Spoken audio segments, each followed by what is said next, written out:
can reflect back to being a player with and manager of some of the finest players that have ever been in the game. Hotspur America. From the United States to N17, this is the original US-based podcast dedicated solely to Tottenham Hotspur Football Club. When you're at a club like Tottenham, they expect you to win all the time. Be the best club in the country as far as I'm concerned. Coming to you each week during the season. Spurs in full cry here. Lamella!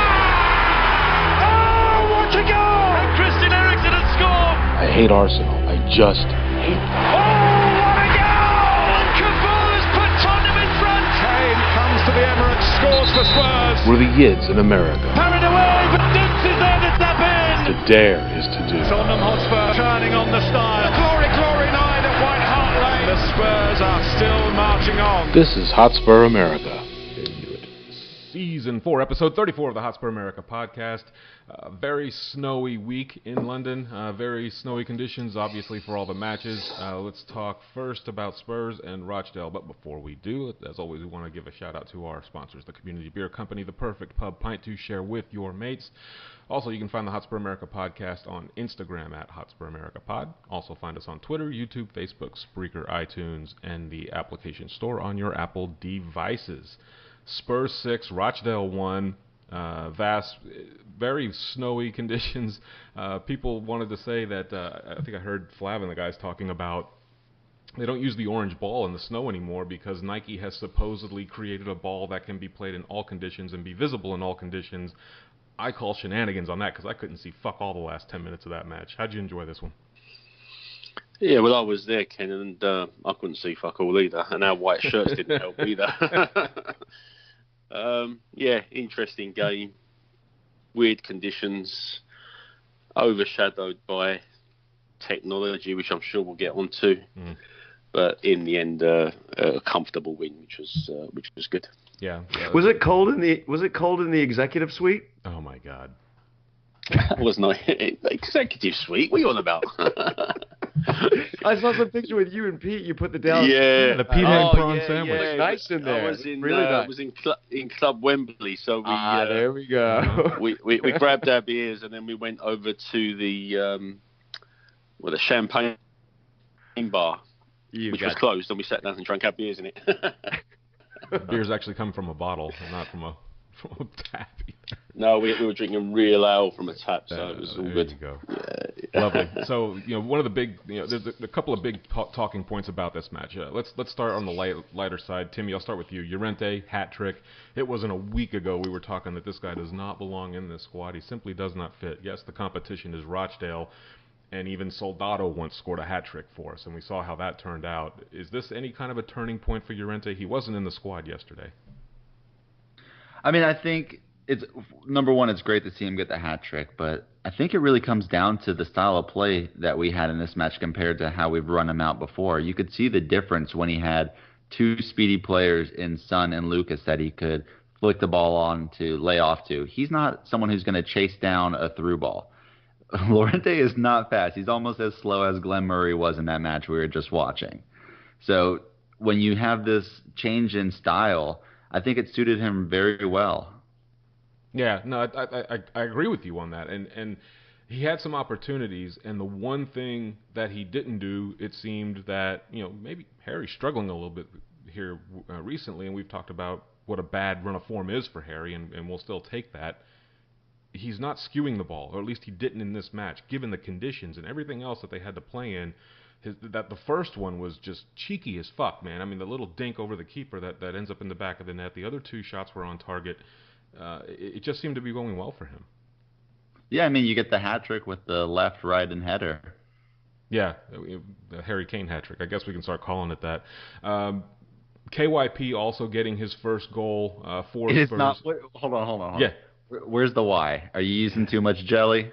KWP. Jesus Christ. Did you have a good night last night, Ken? Have a good night? Ken was on it last night, mate, I tell you. Me and my Belgian. About last night? KWP. As Kyle Walker Peters. gets his first Spurs goal at the death of this match. Simon, it's always good to see the youth get a chance, and being that he didn't even start this match, came on as a late sub, and then last kick of the match basically gets on the score sheet. That's got to be a big confidence boost for that kid. Well, yeah, but I mean, it's not going to keep him in the side. It's just an opportunity for him to get on, get some minutes, and obviously he took the opportunity. And that's what I like about him. He does get forward. He gets himself in a position where he can score, and I think that will do him a lot of good as he develops to be an integral part of the squad. Yeah. Obviously, the big talking point was VAR. Sam, I'm not even sure where to begin with this discussion, except for the fact that I know in other countries it works because it's done so expediently. 10 seconds, 15 seconds tops. The decision is made. Play doesn't stop. These players not only sat in frigid conditions, but it ruined the flow of the game, especially during the first half when these decisions with the referee were taking upwards of 2 minutes, nor did he ever go to use the video capabilities that were offered to him. The purists, right, have not wanted VAR for the exact reasons, the things that we saw midweek is that it disrupts the flow of the game. And one of the things that they did was, not only did they disrupt the flow of the game, but they just got decisions completely wrong. I woke up this morning, I don't know whether you guys caught this or not, there's going to be VAR in the World Cup. Yeah, saw that. That decision evidently was made today. I think there should be, why can't it be as simple as, finding some balance where a referee and a lino, if they're unsure of something, that they can have the discretion to go to VAR. But if a referee is comfortable about a decision that he has made or a decision that the lino has made, we shouldn't be going to VAR. I think one of the worst things about this VAR system is that it puts mandatory situations VAR-able. Well, what about if there's like the referee sure about something and shouldn't go to VAR? But you can see it's clearly wrong. Say the Thierry Henry handball, like situations like that. What if the ref's sure that he made the right call and you see on the replay it's clearly wrong? Are you saying don't go back and change it? I don't know. I think one of the things like what happened midweek was that the game was taken out of the referee's hands, right? If you're doing a job as an FA and you're training your referees right, you should have competent referees that, for the most part, make good decisions and should be given the right to ref the game as they see fit. And I think that mandatory VARs situations detracts from that, takes away from that. I just think that this needs to, if you're going to have it, and this is the way that the game is moving, which it invariably is, that there needs to be a balance. I don't think that you need to have these mandatory situations. And then what happened? I couldn't understand it watching TV. Like, the decision that they made with Loriente fouling when he actually got fouled himself, how could that get cocked up? How do professionals, who's reviewing that video in that situation and making that terrible decision? Right. See, that's where I don't really understand it. That's like that one specifically, because I thought the law of it is clear and obvious error, and that's when you overturn it. But that situation like that, that's a judgment call. That ref didn't see that or didn't seem to think Loriente was committing the foul. In fact, I thought the Rochdale player committed the foul. He initially is the one who started holding his shirt. He did. He absolutely did. And that's what I don't like. On things like that, that's a judgment call. That's where I hate where this VAR is coming in. Things that you can clearly see, a handball and offsides, if a goal is wrongly given and but it that should happened, never have gone I'm to okay VAR. with that.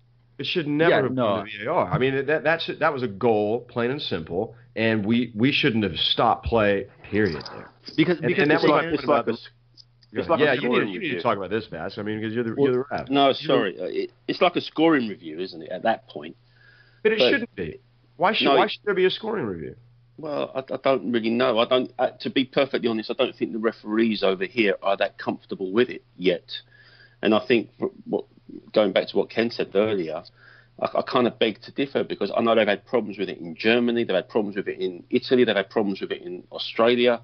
It's not going down great, and it's when you get into the realms of subjective calls that, they got it wrong with the first goal that was ruled out for us. But then you look at a game today in the Brighton Arsenal game, And the referee made a great call on not awarding Arsenal a penalty when the Brighton defender swung a leg and missed and didn't make any contact. That was a great call. And yet a little while later, a Brighton player slides in for a tackle on Wilshere, wins the ball. Wilshere goes down and he's blown for a free kick and he's yellow carded the defender when it was a clean tackle. So errors are made. The problem we have, unfortunately, is referees only see the incident once in real time from one angle. They've got to judge intent, they've got to judge pace, they've got to judge all sorts of things, and they get an instinct and a feel for the game and a feel for what's just happened, and they blow.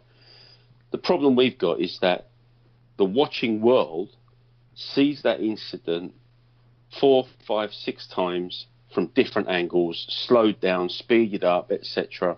Now, if we're going to say we don't want VAR, then we've got to accept referees are human and they're going to get most decisions right, but they're going to get the occasional one wrong. I agree. If we can't accept that, then we need to have VAR to assist them. But the way we've got to implement VAR is we need 2 things. One, decisions needs to come back within 30 seconds.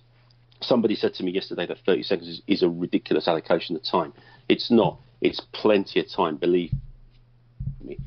The other thing they've got to do is they've got to communicate it better inside the ground.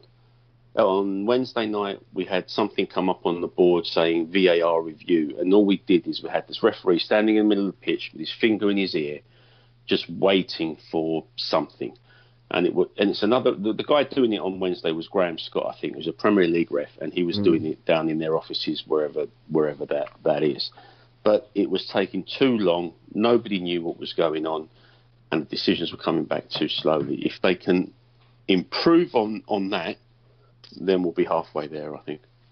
Yeah, and it's a shame that the FA Cup, which is such an integral part of what football is in England, this tournament goes, it's as old as almost the game is going to be impacted by this as we now get into the quarterfinals. It's not going away. It's going to be here for the duration, and it's really worrisome that decisions that are taking this long, that are taking away from the atmosphere, the flow of the game, or creating a negative atmosphere, even worse, is possibly going to be something that we're going to have to deal with as fans.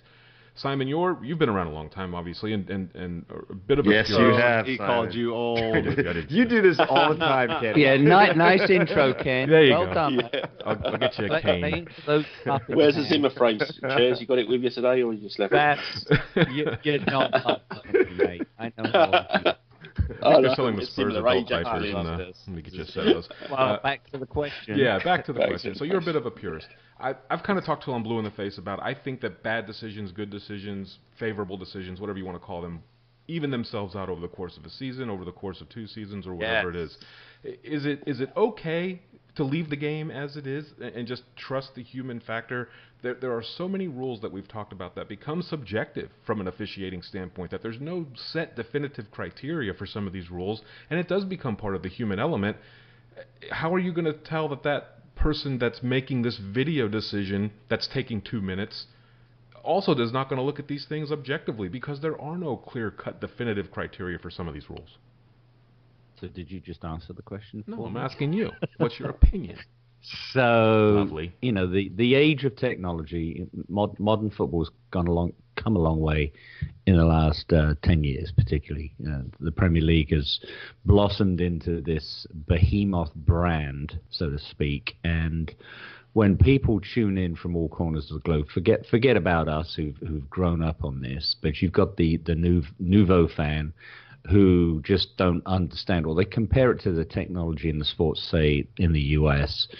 They don't understand why we're in the dark ages. But I think the advances we have made, particularly with, not just technological, but the fitness of the referees, stuff like that. And going back to technology, the goal line technology, that is, I think, hugely beneficial because it's instant.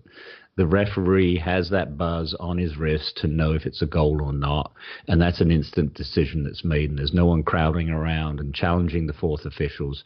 That, I think, is good for the game, and certainly we haven't seen any negatives from that in the last couple of seasons. VAR, I think, to everyone's comments that we've had, I just don't think we're ready for it. There are way too many subjective decisions that are being made that are slowing down the game. And I think the most farcical game so far was our game against Rochdale. And I think it's got to go back to the drawing board.